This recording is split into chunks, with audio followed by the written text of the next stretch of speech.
Sino dito ang gustong malaman kung paano mag-invest?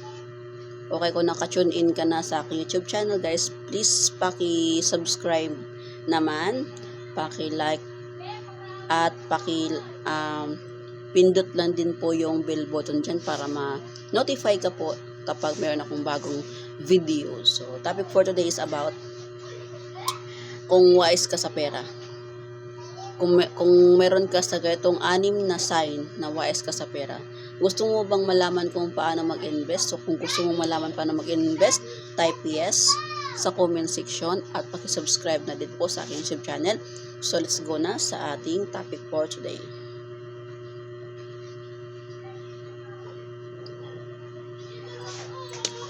Okay, nag-blow tayo. So, 6 sign, meron akong sulat ito guys, no? 6 sign na wise ka sa pera. Okay? So, una, you don't overspend. Ibig sabihin, kuripot ka. Sino itong kuripot, guys? Kaway-kaway sa mga kuripot tulad ko. Kuripot. Proud to say, I am kuripot. So, kuripot ka, no? Hindi yun kinuripot yung sarili mo, kundi kuripot ka doon sa ibang bagay na alam mong hindi naman siya nag-earn ng pera o hindi siya nag-generate ng pera. Number 2, no issue in paying your monthly bills. Yung bang hindi ka na nagwo-worry na darating yung si Judith, bayarin monthly like ng tubig at saka kuryente. So, hindi ka na mag-worry guys na saan mo kukunin yung pambayad dyan kasi nga prepare ka na sa lahat ng bagay. Okay? Prepare ka para dito. So, number 3, your budget support your lifestyle. Kumbaga, yung tipong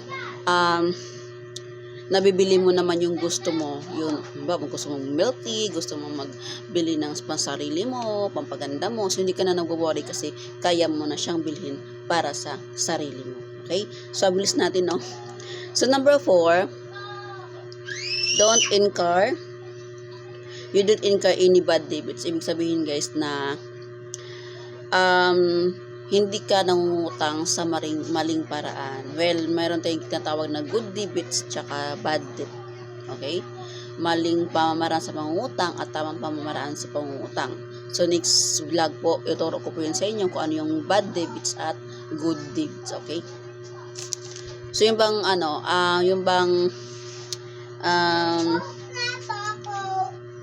okay, kadalasan sa mga Pinoy guys, no, mangungutang talaga. Pero wala masama sa pangungutang, basta wag mo lang takasan guys, no. Yun tayo kasi maraming nangungutang ngayon at tinatakasan ng kinalimutan na. Okay. So, kaya na kadalasan na babaon yung mga tao kasi nga pride kasi yung Pinoy guys. Inuutang nila yung panghanda, birthday, kasal, binyag, or fiesta, so mangungutang na para panghanda. So, which is mali po yun. So, mali po yung ganyang mindset guys, no? So, nasan na po ba tayo? Number 5, you know where your money is going. Halimbawa, sahod mo. Kakasahod mo lang ngayon. Tapos kinabukasan wala ng sahod mo. So, hindi mo alam kung saan napunta. Dapat alam mo kung saan napunta ang pera mo. Dapat you know where your money is going. Dapat alam mo kung ano pinagagastos mo sa pera mo. Much better na igastos mo siya sa investment guys, or ipon mo siya, or kung may plano kang mag-invest someday, o mag-ipon ka. Okay, yan po ang ating number 5. At ang ating number 6 is not afraid to ask for help when needed. So, huwag tayong mahiyang mag-ask advice dun sa ating mga friend na mas more pa ang kaalaman nila. Lalo dun guys sa magpaplano ka na investment guys. So, doon ka magtanong talaga sa mga talagang yung bagang bati ka na sa pag-i-invest guys. So, wag mo sarilihin yung problema mo. Pwede mo siya i-share sa iba. Hindi lang kasi magtanong ka sa financial, kundi lahat na yun guys, about sa problem o sarili mo. So, walang masama sa pag-ask ng help when needed. Okay? So, yun po ang ating topic guys. Napakabilis lang natin guys, no? So, recall lang tayo. 6 signs na wise ka sa pera. Number 1, you don't overspend or kuripot. Number 2, no issue of paying your monthly bills. Number 3, your budget support your lifestyle. Number 4, you don't incur any bad debts or utang. Number 5, you know where your money is going.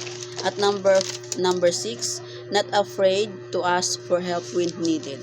So yun lang po guys, sa mga hindi pa po nakapag-subscribe po sa aking YouTube channel po guys, paki-subscribe na din po at paki-like po ang bell button dyan para ma-notify po kayo kapag meron po tayong bagong videos po. So yun lang po guys, bye!